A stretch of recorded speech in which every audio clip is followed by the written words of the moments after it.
nothing surprises Italians more than the discovery of what they themselves are capable of accomplishing. In the second half of the 20th century, there's been a radical change in their foreign relations. This change has not been appreciated in all its vast implications. It might be summed up as follows.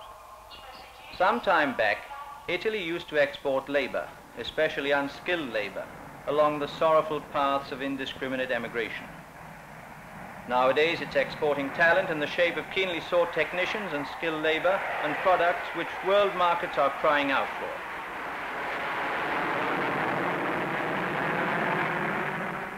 Once upon a time, the Italian who left home to make his fortune abroad was looked upon as gone forever. Today, the pattern has changed. Whether he's a professional or a worker, after making his useful contribution to the life of other nations, he comes back to the vital center of all his initiative. In the past 100 years, millions of Italians throughout the world have played an important part in the progress of mankind in North and South America, in Africa, Asia, and Australia.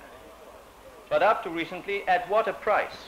The emigrant ways across the world were filled with hardship, tears, and sacrifice. In a genuine pioneering spirit, the old emigrants set up many a new society. That's all gone, and it's hoped forever.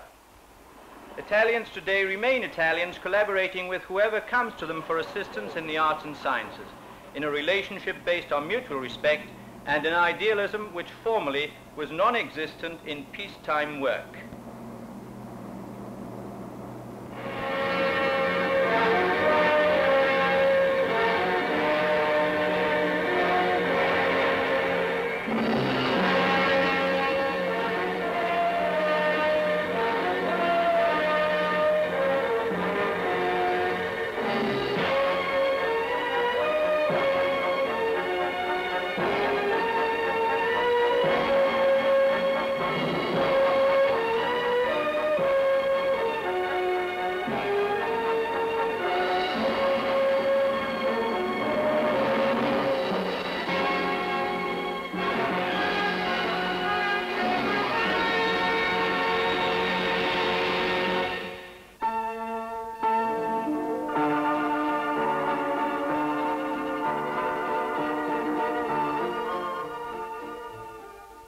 At the peak of the Belle Epoque, Italian painters and music hall artists, as well as a dark mass of navvies and laborers, flocked to Paris. The laborers could be expected to carry bricks and mortar 12 hours a day for 6 days a week. Famous painters like De Chirico and Modigliani achieved their first fame here and then later in their homeland.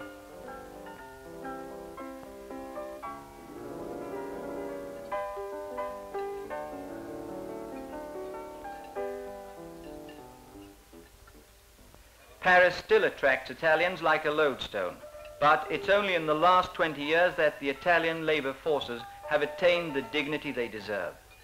Though apparently humble, the work they do can only be done properly by genuine experts.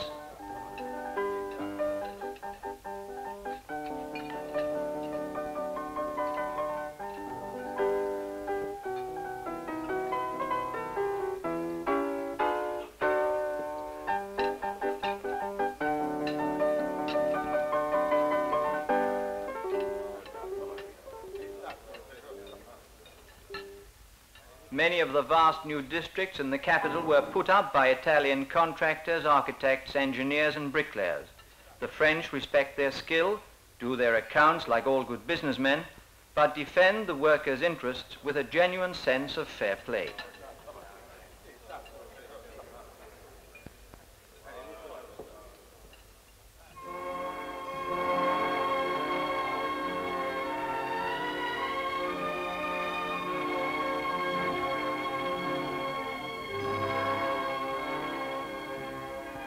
Italian builders have been so successful in France, as their numbers prove, that their exploits are not limited just to setting up 1 or 2 houses or even whole districts. They've been responsible for the creation of entire satellite towns. This one, built by the contractor Astaldi, designed and made to measure by the firm's backroom boys right down to the smallest detail. Another important firm of Italian building contractors, Mione, one of the leading builders in France, has its headquarters in the castle of Chamarande. The firm has preserved its early features, even though it is now well established, and has its own planning department staffed by famous architects and expert draftsmen. Mione runs courses for the training of foremen amongst the workers that have just come in from Italy. And they all live either in the village near the castle or in villages near the towns under construction. They lack nothing and live in the greatest comfort. Their prestige therefore runs high with the local population, and when they go back to their home country, they're all the wiser for the experience.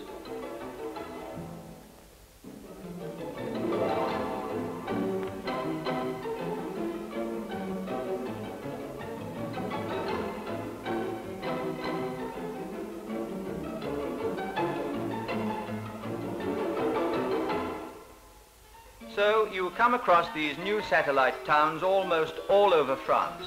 They're pleasant to look at, functional, and in a way, half Italian.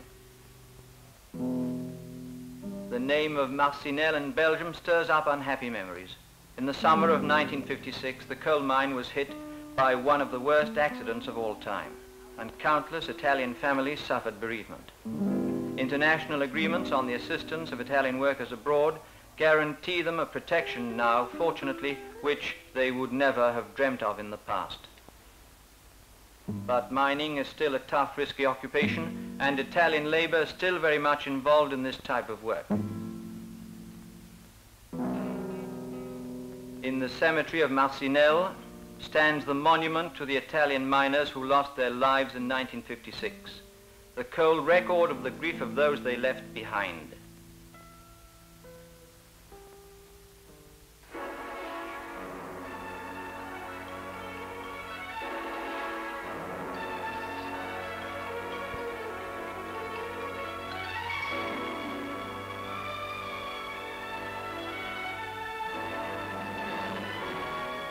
Not all the pits at Marcinelle are working.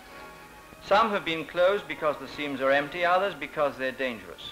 Once again, the Italians have stepped in to fill the gap, bringing with them new industries. One of the largest will be the new Pirelli factory nearing completion on the site of an old colliery. The Pirelli Rubber Company was founded nearly a century ago. It has branches in Mexico, Buenos Aires, Athens, and Istanbul.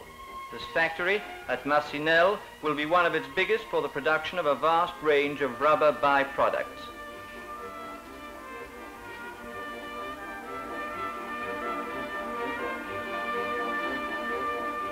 Waterloo is no longer just a place of historic interest where visitors come to see where Napoleon finally became unstuck. It's gradually turning into a flourishing industrial area with the Fiat Company of Italy in the lead. Following the successful line of policy of setting up factories abroad rather than just exporting from the main factory in Turin, the Fiat Company has been branching out in several countries, including Belgium. This policy of international cooperation at the industrial level has already been crowned with success and will continue to be so, especially in the common market area. Just south of Waterloo in Charleroi, 2,000 Italian students, the children of emigrants, attend the Labour University founded by Paul Pasteur. Here they prepare for the new careers awaiting them in the world today. The Belgian city of blast furnaces and engineering works has a very good school for technical studies.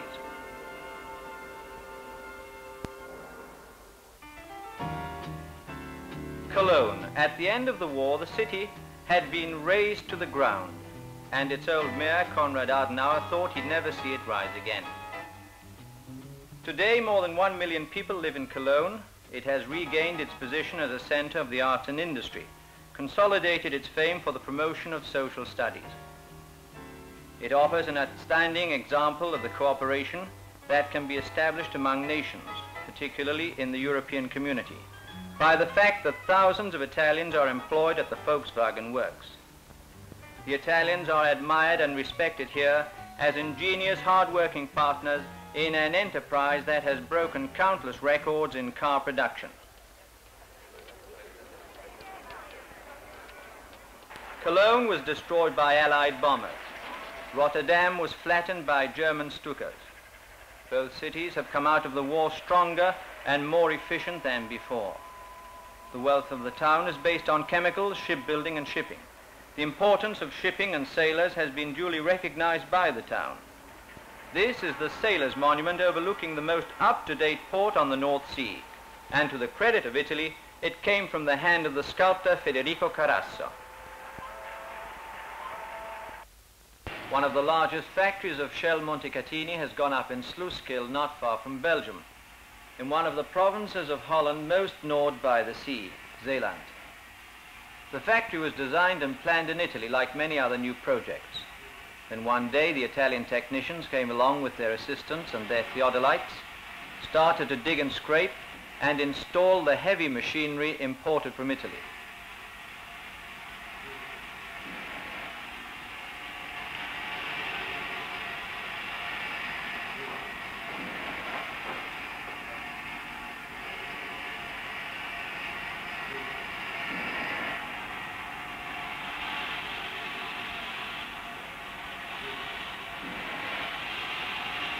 In the rubbing shoulder to shoulder of men from the south with men from the north, there's the question as to whether in the process more people in Sluiskil have learnt Italian than Italians Dutch.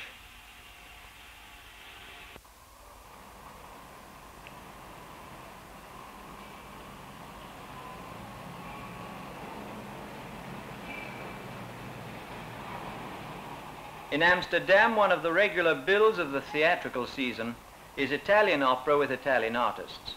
The steady prosperity of the Dutch in recent years has led to increased artistic activity. Italy has benefited from a growing demand in Holland for Italian singers, musicians, painters and sculptors.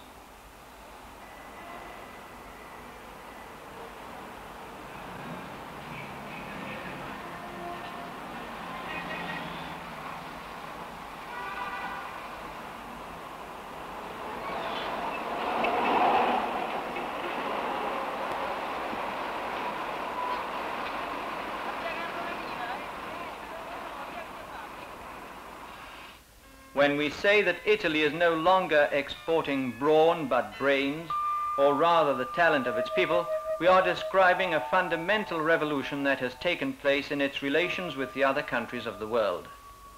The modern blocks in Milan house the offices of leading firms such as Pirelli and Montecatini and other great exporters. But in other offices and laboratories there is an equally important type of export of a more abstract nature, a design, a project, a chemical formula, a patent. And the demand for a clever, practical solution to the problems of the age comes in not just from Africa, Asia and South America, but even from the United States and the USSR. One typical example of this invisible class of exporters is the Nobel Prize winner Professor Natta, the scientist who invented the new material polypropylene and its byproducts, now adopted by chemical industries the world over. By simply exporting the formula, Italy reaps the benefit of vast royalty earnings, a great deal of which in hard currency.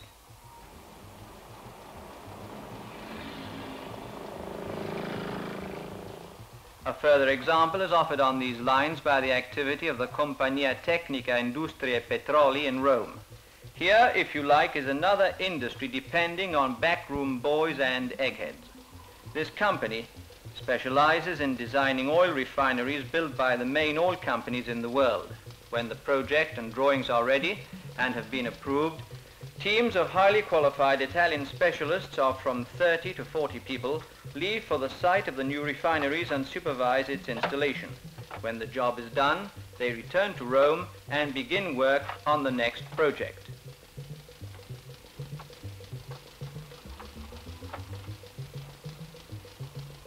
One of the further great benefits of this activity is that since the designers were Italian, many of the foreign clients order much of the material for new refineries from Italian manufacturers.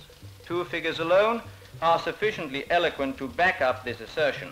In the past 5 years, Italian firms have received foreign orders for machinery for refineries designed by the Compagnia Tecnica Industria Petroli worth $150 million. $150 million worth of machinery means 30 million hours for factory workers.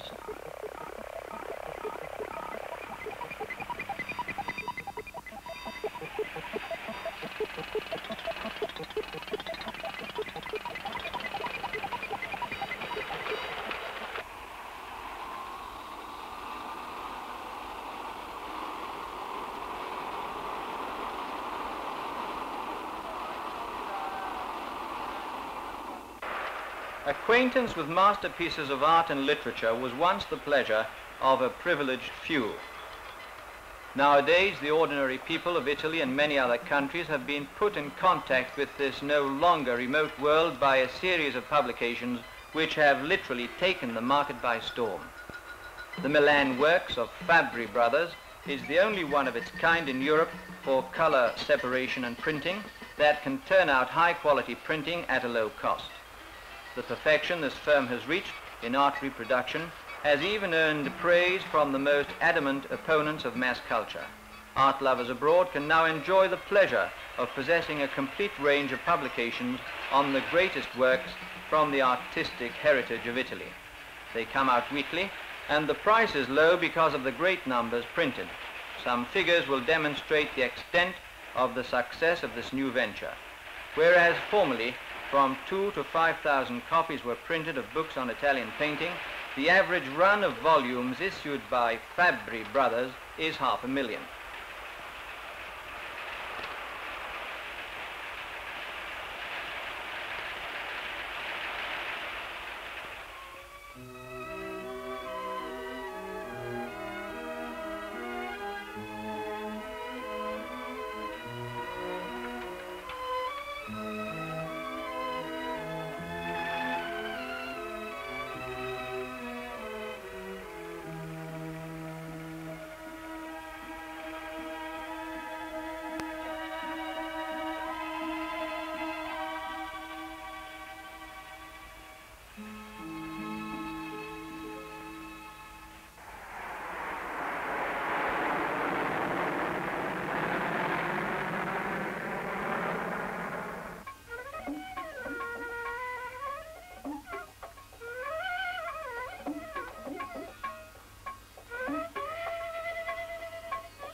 Iran is without doubt more closely bound to Italy with bonds of common interest than any other country in the Middle East.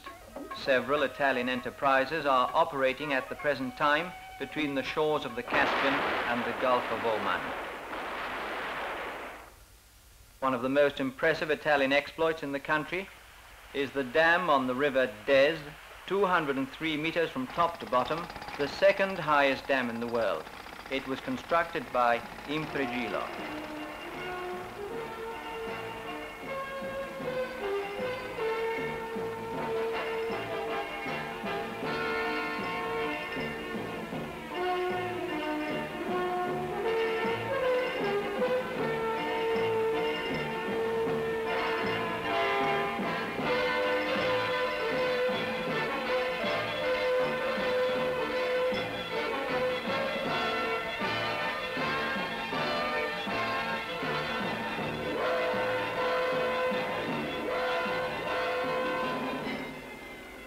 The design itself was prepared by Electroconsult.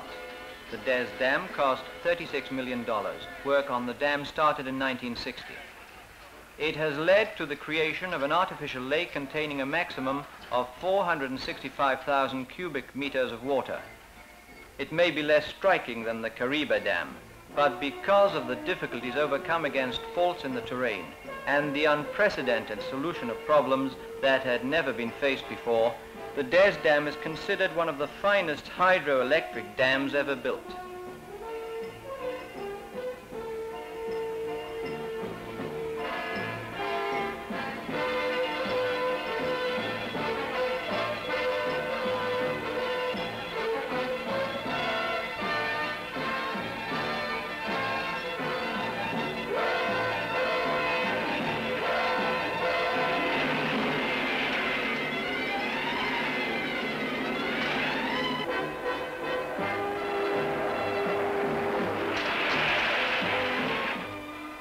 It would be impossible to describe all the work that's been done by Italians in Iran, but a mention must at least be made of the Trans-Iranian Highway, completed by a group of Italian contractors, including Impresa. The Impresa company was founded in 1929. Its activity has flourished since the end of the war, and it has guided the efforts of many other firms abroad. Another important undertaking operating in Iran is Sauti of Rome. This firm specializes in building roads, bridges, airports, and hydraulic works. Since 1949 to date, it has executed foreign orders worth about $1,600 million.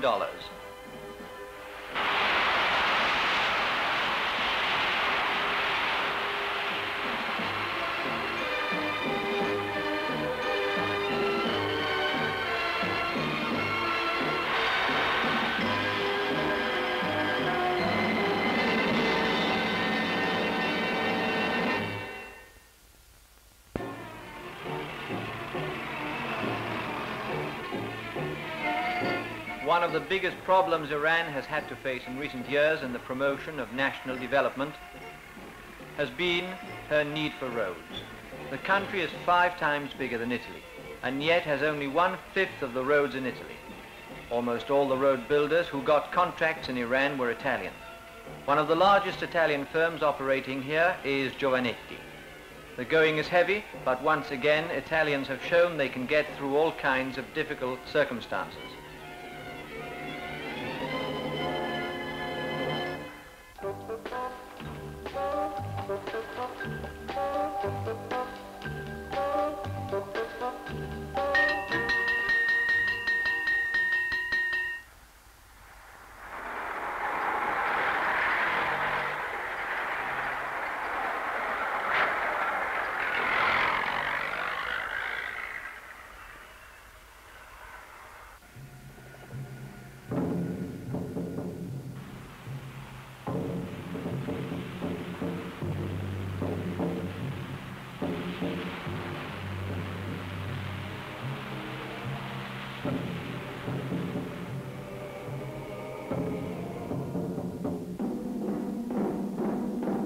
One of the construction masterpieces of Italy in the modern world is the Kariba Dam on the Zambezi. British firms who failed to win the contract from a former British territory have praised this wonderful achievement. It is in fact rumored that most of the tenders selected for dam construction and hydroelectric works are Italian. You come across Italians all over the place, in Rhodesia, Ghana, Nigeria, Niger, in South America, and even in North America.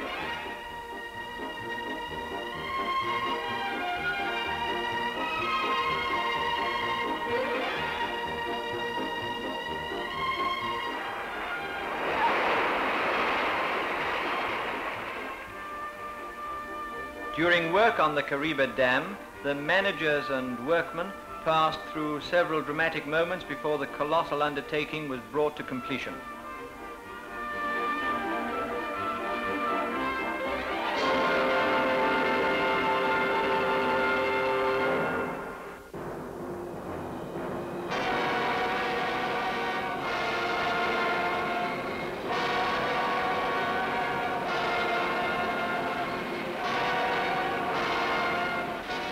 On one occasion, it seemed as if their plans were doomed.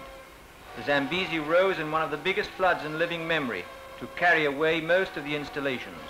Work was well ahead, and it looked as if the hopes of the Italians would have to crumble against the blind forces of nature.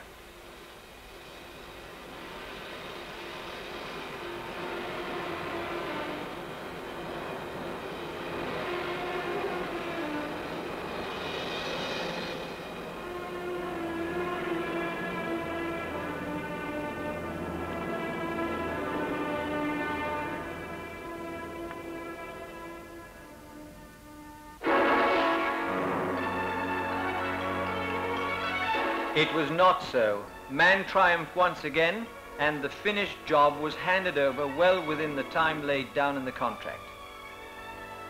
The Kariba Dam was built in association by the following companies: Impresa, Girola, Lodigiani, and Torno.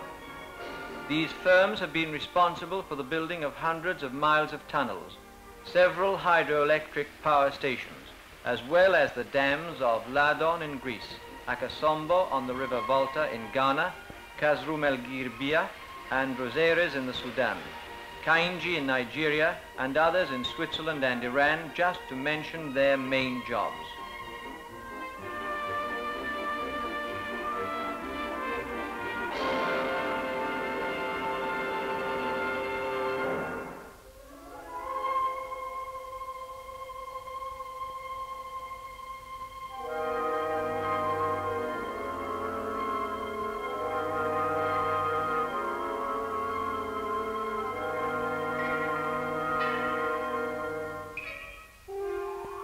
For some years, the Italconsult and Impresa companies have been working together on the reclamation of 60,000 hectares of land in Egypt.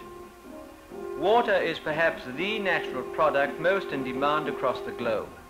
Highly developed countries are short of it because of the growth in population, while the developing countries never have enough because of climate and geography.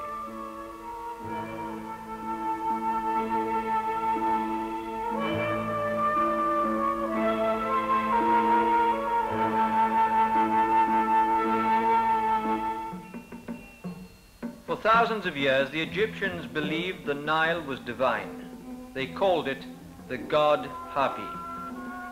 Even a foreigner can understand the reason behind this ancient faith. The river to this day is immense, majestic, powerful, and awe-inspiring.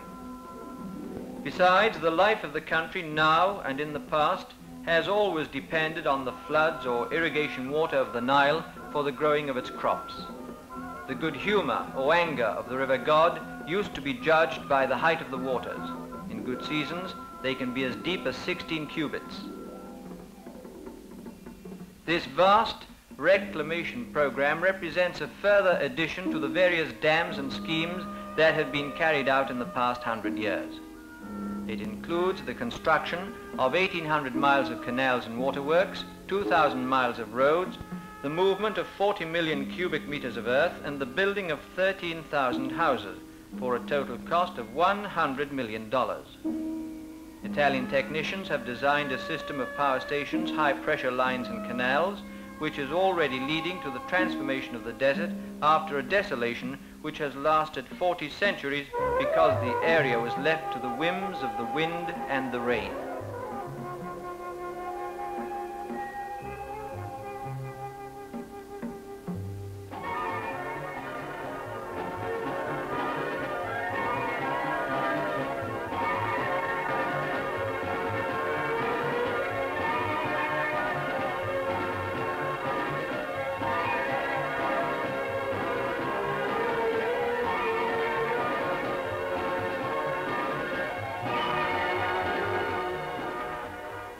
A new dawn is breaking for Egyptian farmers.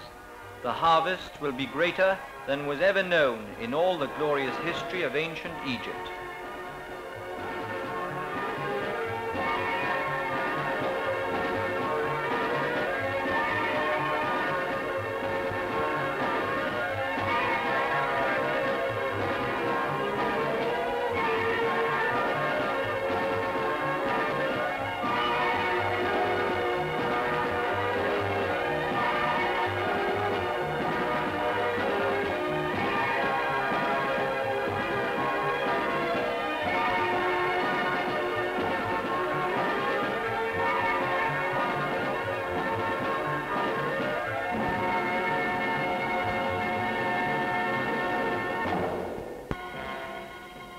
This is the Coca Dam on the river Awash in Ethiopia, built by Impresa and Mrecchi.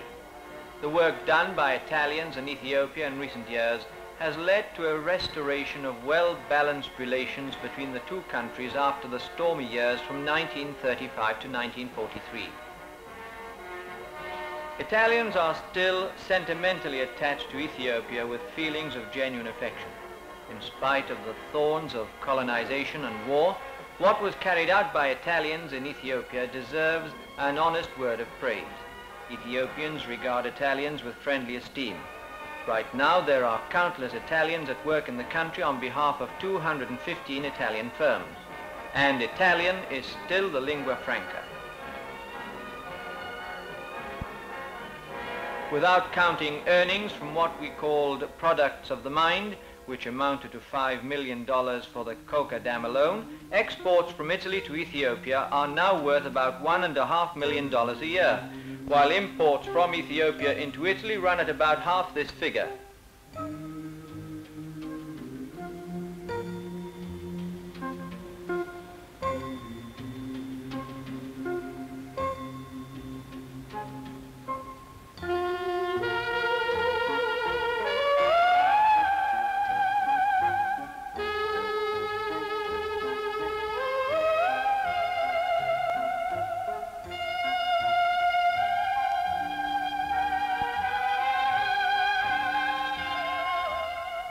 Oil is being searched everywhere nowadays. In recent years, the ENI, the Italian National Fuel Board, has been carrying out geological surveys in Iran, Egypt, Libya, Morocco, the Sudan, Tunisia, and here in Nigeria.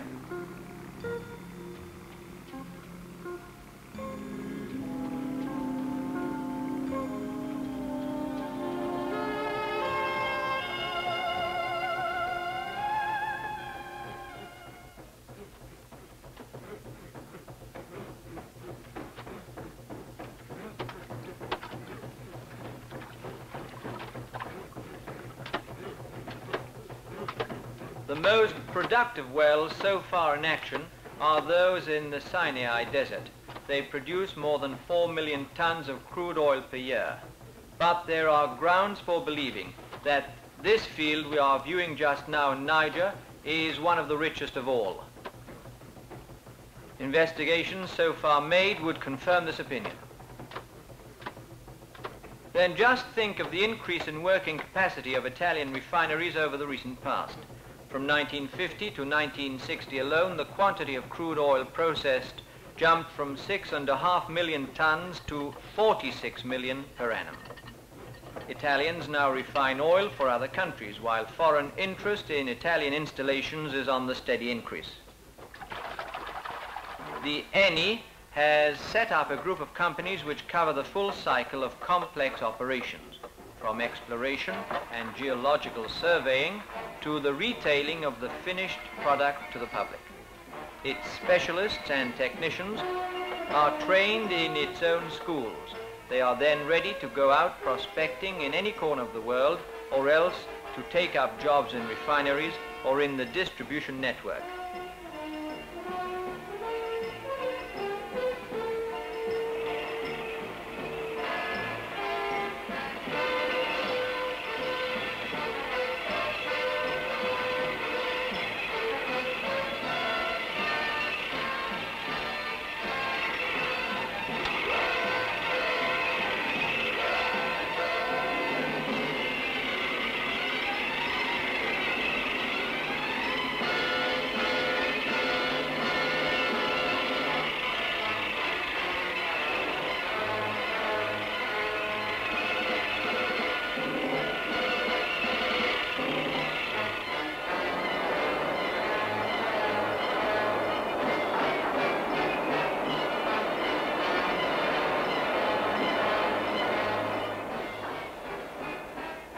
While our hopes for peace still last, there is international cooperation towards the solution of one of the worst problems in this trade, transport. The volume of oil being shifted from one part of the world to another has reached unmanageable proportions by current standards.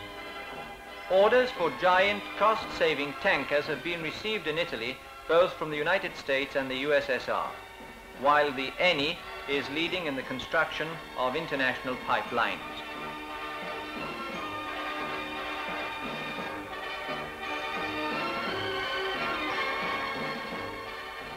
Companies in the ENI group have also been successful in the field of thermoelectric power stations built by the SNAM and in the petrochemical industry. This has been backed up by official statements from leading authorities. The Ministry of Industry in Nigeria has described the results of the collaboration between Italian technicians and Nigerian workers as brilliant.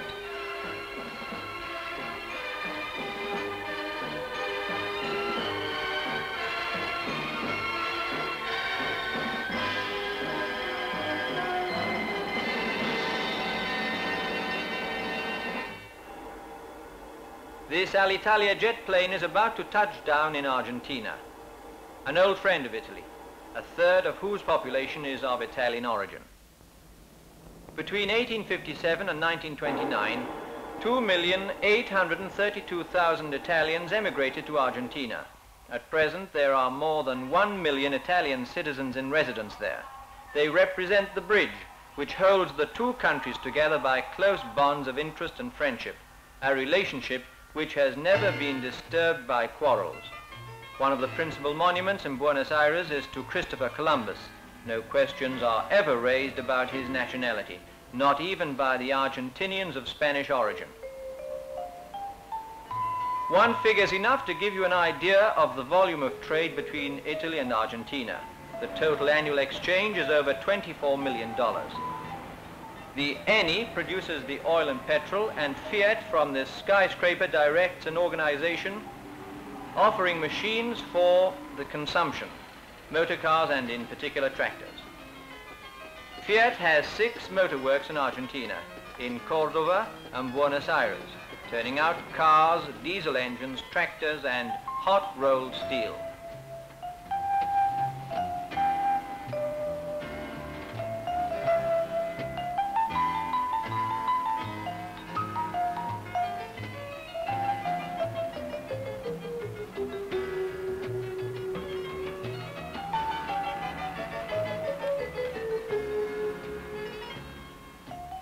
Alongside the machines, or rather before the machines, came the artists.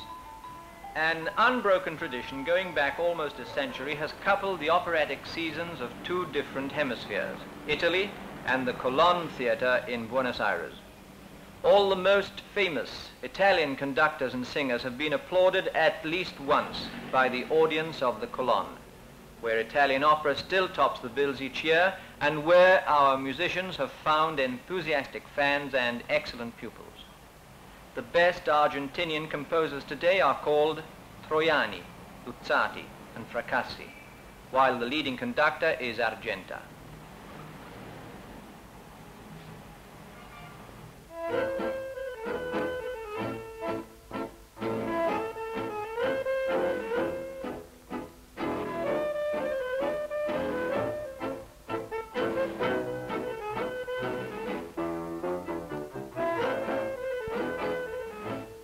The Italian theatre is just as popular. Italian companies continue to cross the ocean for the season in Buenos Aires, Rosario, and Mar del Plata.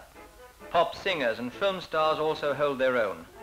When the season's over, or the public has had its fill, the Italians go home, and the Argentinians act for themselves in the old yards near the port, where the tango came to birth. Their repertoire goes from Pirandello to Sembinelli, Gino Rocca, Colantuoni and Rosso di San Secondo, to Ugo Betti and Diego Fabri.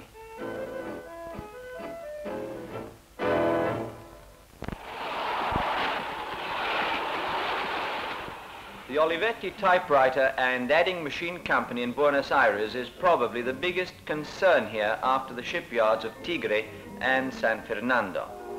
Most of the typewriters on sale throughout South America come out of this factory designed by the architect Marco Zanuso.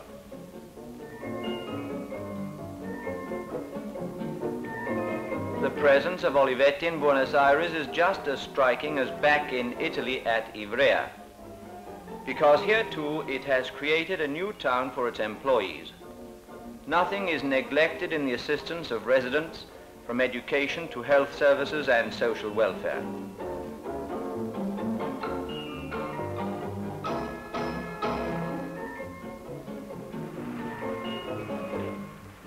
Olivetti has been as successful in Argentina as the Fiat company. Before it broke in, 3/4 of the market in typewriters and adding machines was in the hands of the Americans, and the remainder shared by the British and Germans.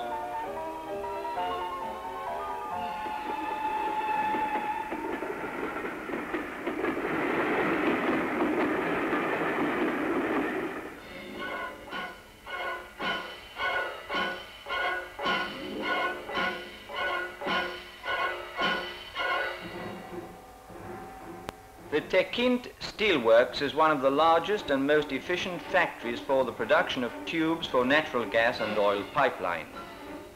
The factory in Argentina is identical to the sister works in Mexico. The company is responsible for the lion's share of steel output in the country. From this works alone, set up by a small band of Italian technicians before the war, the annual output is 500,000 tons a year. Since 1947, the firm has spread across the whole of South and Central America and even to the Mediterranean. It imports and distributes for the Italian heavy industry and has interests in schemes for the exploitation of local resources planned by Italians.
Another large Italian group operating in Argentina is the Panedile Argentina.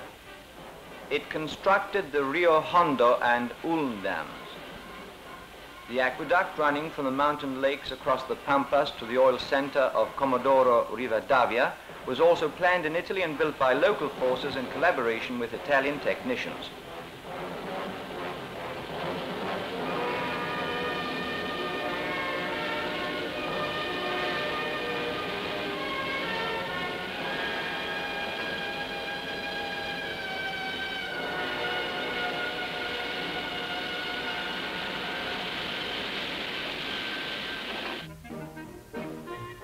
Italian restaurants are perhaps the most familiar signs of the presence of Italians in countries all over the world.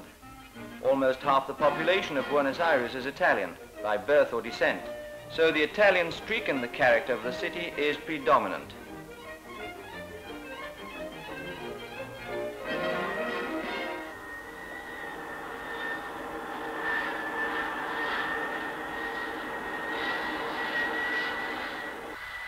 Even before flying to North America, one of the first international routes opened by Alitalia just after the war was from Europe to South America. It has managed to win most of the business on this line in spite of stiff competition from companies who appeared later on the scene. The number of Italians in Rio de Janeiro, one of the fairest cities in the world, is not so high, but most of them have good positions.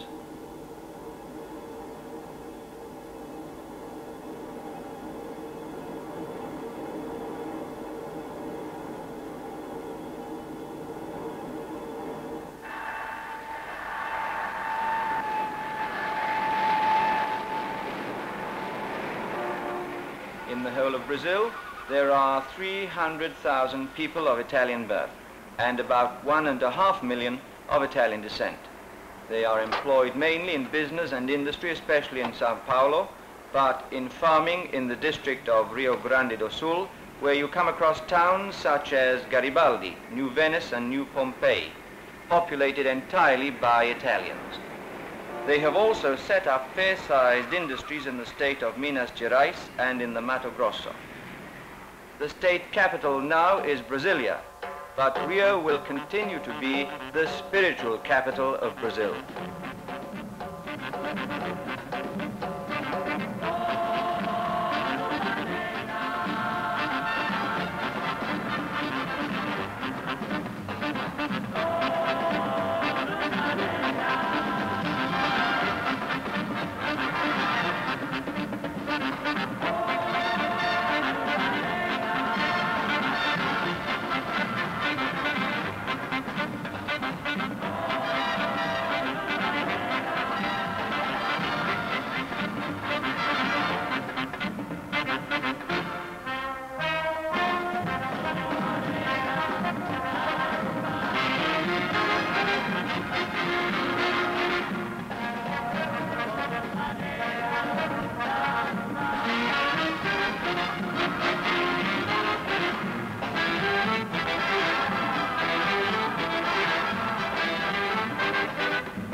rapid growth of the national road network, especially following the need to connect the main centers of this vast country with its new inland capital, has led to a boom in the motor industry.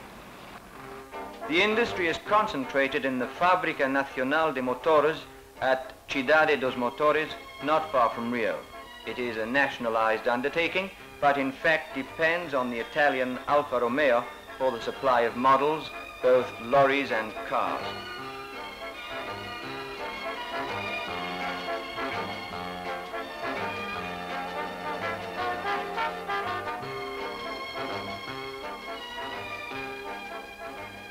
Brazilians are continually crying out for new roads, and yet they already have more than 300,000 miles.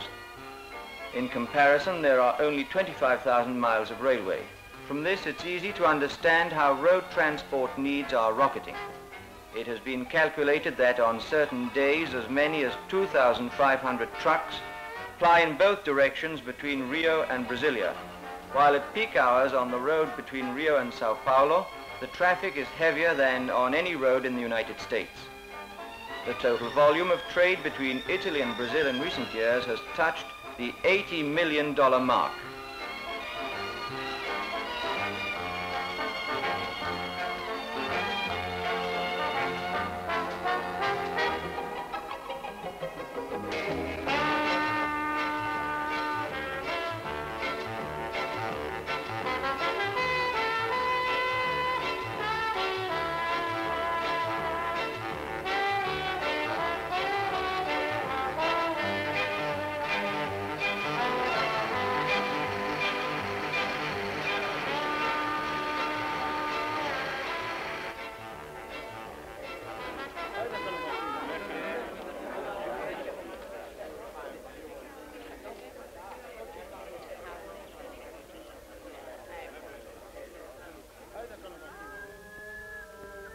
The first Italians sailed into the magnificent bay of Rio de Janeiro halfway through the 16th century.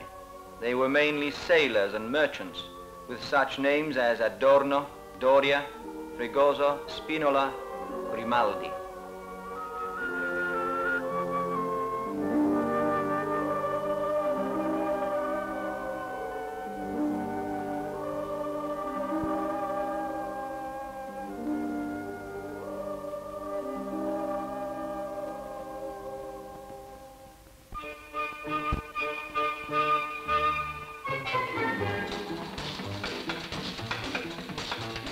The great captains of industry came much later. It might be said that men like Francesco Marazzo, together with Crespi and Lunaderli, made San Paolo what it is today, a city of more than 5 million people, many of them Italian. Francesco Marazzo died in 1937. When he landed in Santos from Italy, he had nothing behind him but hope. He started in 1882 without any capital, and not as a speculator, in a little place called Sorocaba in the state of San Paolo, where there were no factories or roads. From these small beginnings, he created an industrial empire identified with the history of the growth of Brazil. The country gives its full support to the arts and learning. There's a monument to Dante in the center of San Paolo. An Italian, Pier Maria Bardi, organized and still directs the splendid art museum in San Paolo, founded by Assis Chateaubriand. The museum is in continual expansion. It now runs a school of applied art and a ballet school.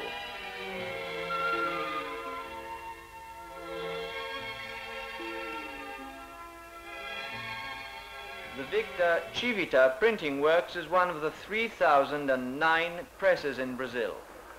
8 Italian newspapers have existed in Brazil in the past 100 years, from the Mazzini-inspired Giovane Italia to the last, which recently closed down, the Fanfulla. Since the war, 21 out of a total of 118 publishers have been responsible for the issue of technical works or general reading in Italian.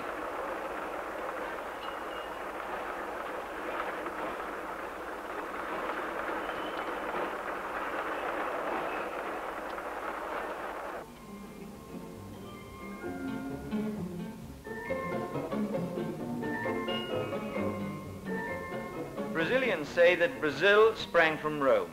It cannot be denied that many of the leading industries that spread across the national territory from the industrial heart of San Paolo have Italian names: Matarazzo, Crespi, Martinelli, Morganti, Giorgi, and the latest arrival, Olivetti.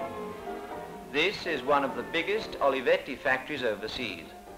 It keeps Italian prestige high and helps with her balance of payments. Though the workers were all appointed locally, one might easily think, from the inside of the factory, that this was the main works at Ivrea, Italy.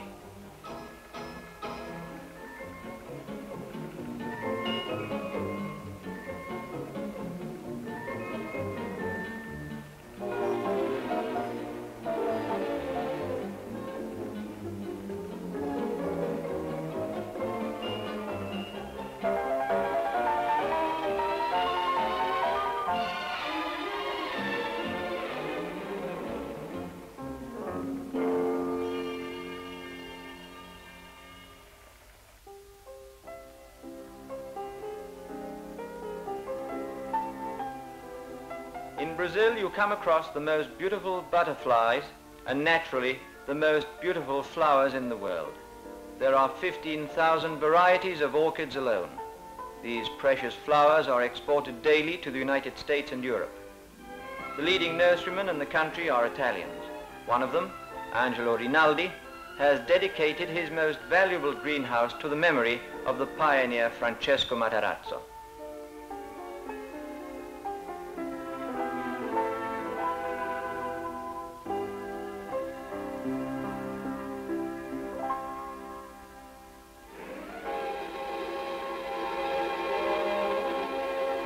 It's a long flight from San Paolo to Caracas, 2,700 miles, about as far as New York from San Francisco. After another 300 miles, we are flying over the Rio Caroni rapids, which plunge via mighty cascades into the great river Orinoco. Not far from here, there are rich deposits of iron ore. It was realized some years ago that if the waterfalls were harnessed for electricity, Venezuela could set up a fully autonomous steel production center in this area. And so the silence of the savannah was rudely broken one morning with the roar of hundreds of engines. The Venezuelan government had asked Innocenti to realize the project.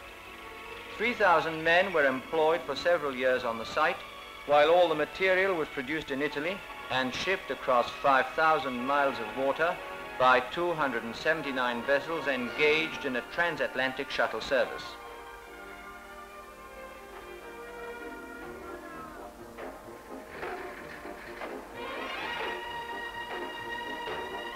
The Innocenti technicians lived for 6 years like old pioneers in a village specially built for them.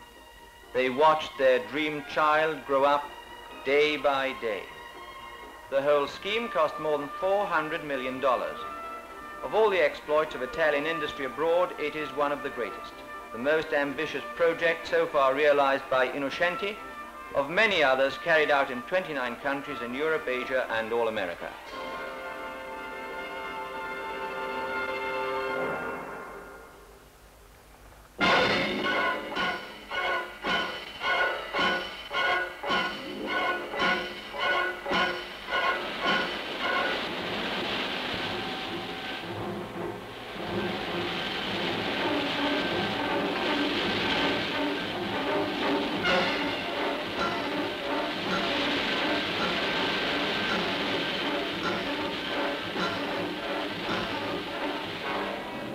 The works has been in production since 1961. Its initial annual production of 750,000 tons can be raised to 1,200,000. The complete working cycle goes from smelting to the production of pig iron, steel, the casting of lingots, the production of pipes, rails, angle, and strip.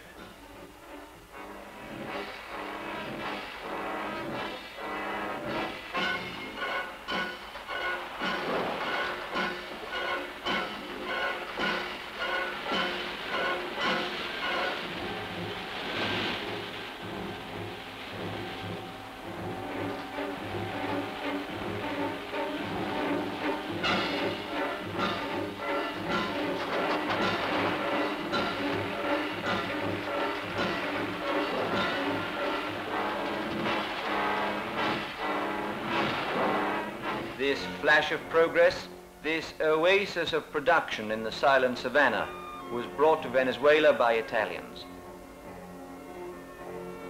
The bridge over Lake Maracaibo, designed by Riccardo Morandi, is yet another famous Italian achievement in this country. The designer also directed construction. The Lake Maracaibo Bridge is considered a technical masterpiece and presented in engineering schools in Europe and America as a model to be emulated.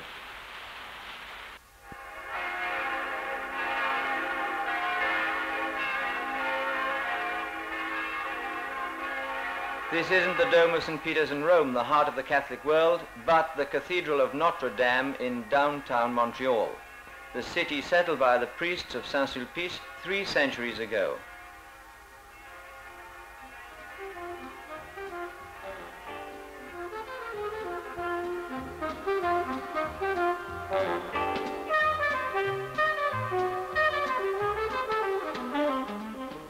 Canada began to attract Italians in a big way only after the Second World War. Up to 1940, there were not more than 100,000 Canadians of Italian extraction. In the past 20 years, the same number of people have emigrated either permanently or for work purposes from Italy. Most of them have landed up in Ontario, and more especially in Montreal, where the population is predominantly French, Catholic, and therefore close in spirit and temperament to the Italian newcomers. The dominant Latin touch in the city of Montreal has favored the establishment of the Italian colony. There's a big enough demand for publications in Italian for a Rome newspaper to turn out a Canadian edition and for Fabry Brothers to enjoy prosperous sales of their popular works. Montreal stands on an island 30 miles in length and breadth. Its population has doubled over the past 30 years and now passes the 1.5 million mark. Because of the growth of its suburbs, it is now called Greater Montreal. The Italian contribution to this urban boom is noticed everywhere.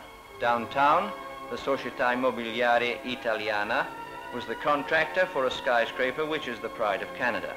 In fact, after this initial success on the North American continent, the Sogene has made an easy entry into the United States, as well as gained many more contracts in Canada.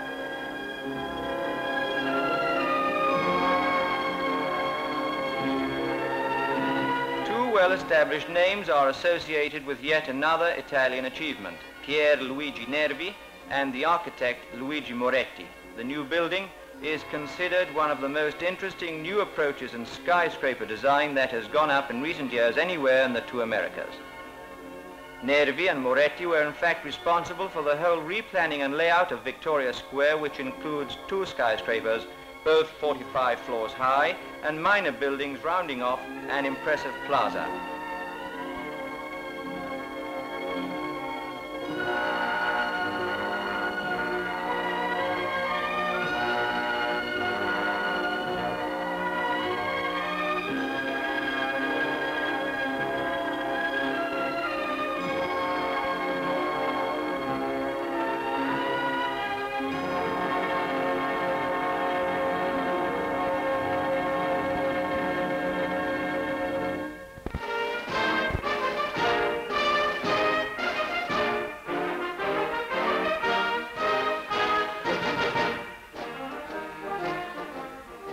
With music from the band of the famous Canadian Mounties, this was the scene at the inauguration of the towering building in the presence of the authorities. The design stresses the upward thrust of the construction by attracting our visual attention to the 4 sturdy corner piers which shoot up to a height of about 600 feet. It was quite natural for the Italian firms that have been winning building contracts in Canada to bring over workers from their own country.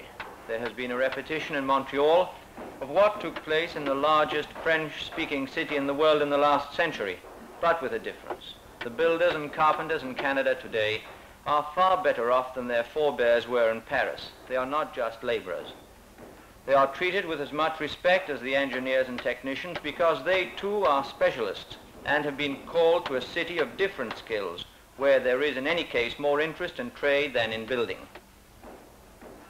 It's 6 in the afternoon in Italy right now, But the program these workers in Montreal are going to listen to has been timed to reach them at lunch, just as other programs have been planned for South America, Africa, and Australia.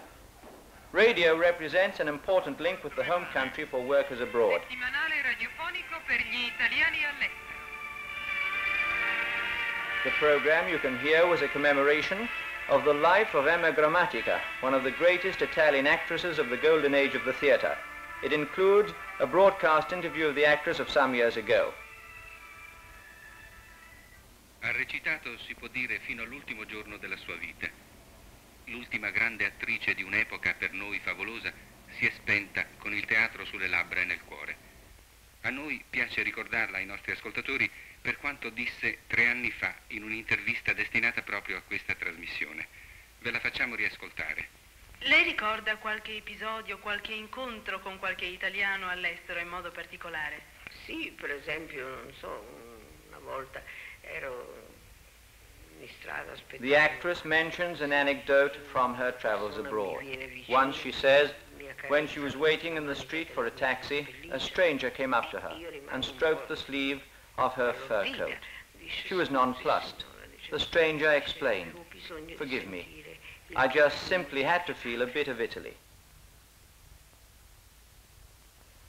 No official estimate has been made of the number of Italians abroad, but it must be at least 10 million. The Italian radio keeps them in touch with the home country through the worldwide broadcasts that go out around the clock from Prato Smeraldo near Rome. The programs include news, education, and entertainment.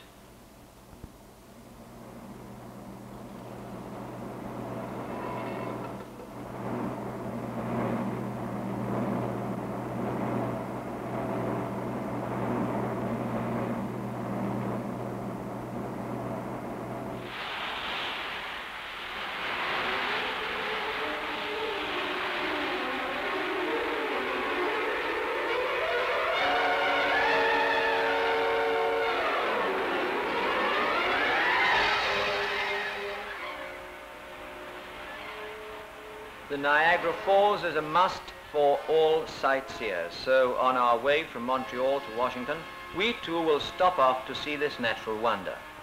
The train we go by may be pulled by an Italian locomotive. The railway engines of Fiat Materfer, Breda, the Pistoia Works, Marelli, OM and Finmeccanica are in use on the railways of 20 countries, while in some newly independent countries, Italian specialists have been engaged to plan the extension of the network.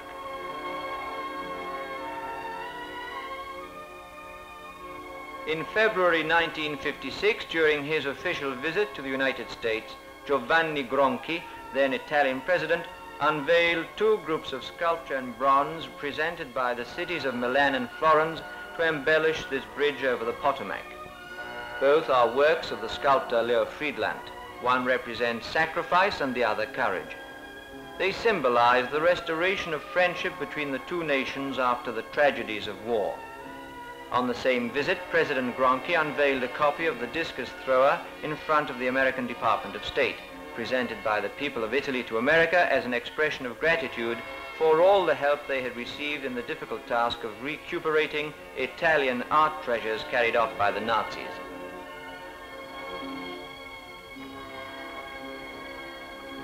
We meet the Società Generale Immobiliare once again in Washington. In the space of a few years, it has become one of the biggest building contractors in the United States. The Watergate project, by now finished and opened, is daringly functional. The buildings open out towards the Potomac in one of the key points in town. The architect, Luigi Moretti. His choice of dynamic curves and outlines invests the buildings with an unusual feeling of harmonious movement and vitality.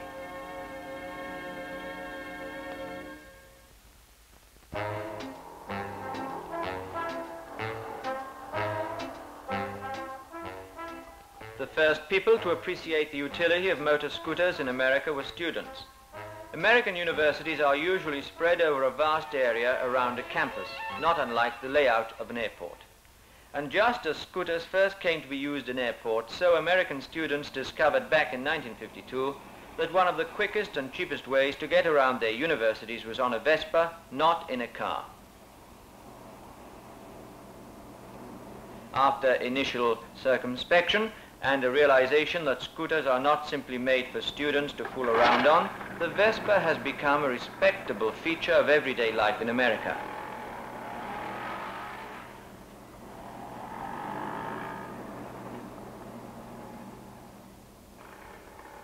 Young people, clerks, workers, shop assistants agree that the scooter is the right answer to traffic jams and parking problems, as well as for getting places in what is mainly a flat country.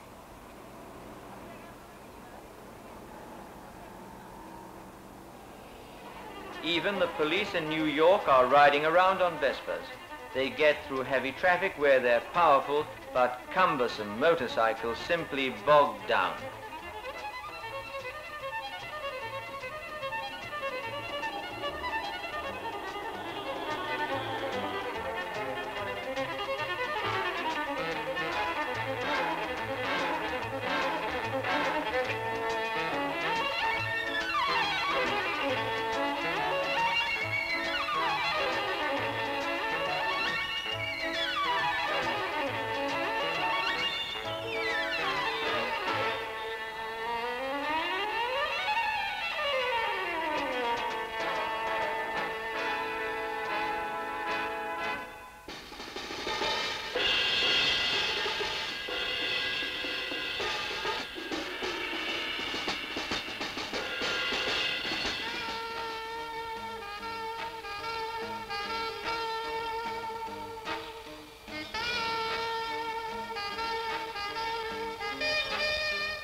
It's been said that New York is the largest Italian city in the world. This may have been true until recently, before Rome passed the 2.5 million mark. Still, the Italians revealed their numerical strength at election times, on the 12th of October, Columbus Day, and on the feast of San Gennaro, the 19th of September. But they fully adopted the American way of life.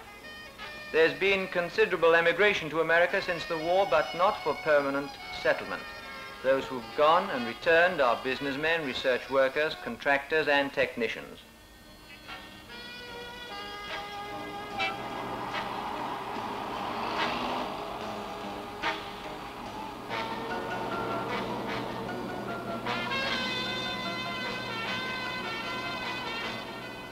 The Olivetti shop on Fifth Avenue, decorated with sculpture by Nivola, provokes the admiration or curiosity of passers-by. The Olivetti company surprised American business when it took over the famous American typewriting company Underwood.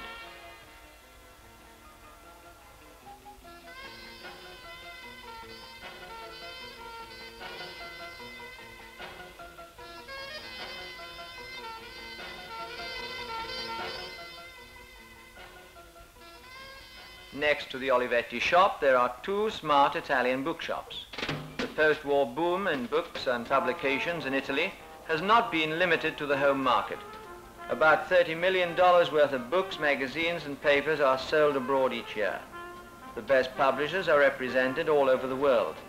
Mondadori, Rizzoli, Einaudi, La Terza, Zanichelli, Valardi, Valecchi, Feltrinelli, Ricciardi, and Utet, to mention only some of the members of the Italian publishing and printing industry who have helped to build up the great reputation the country is now enjoying in this field. Since Roma Città Aperta took the film world by storm, interest in Italian films has never slackened. There are weeks when 10 out of 22 cinemas in the Broadway Times Square region are billing Italian productions. Our tour of the worldwide achievements of Italians need never end. There's no end to the story. More than 2,000 years ago, the Romans sent their first technicians abroad to rebuild Sagunta in Spain and to restore the devastated country around Carthage. At that time and in later periods of history, the benefits of civilization were often preceded by the sword. But times have changed. In her export of goods and talent today, Italy is making an outstanding contribution to peace and progress in the world.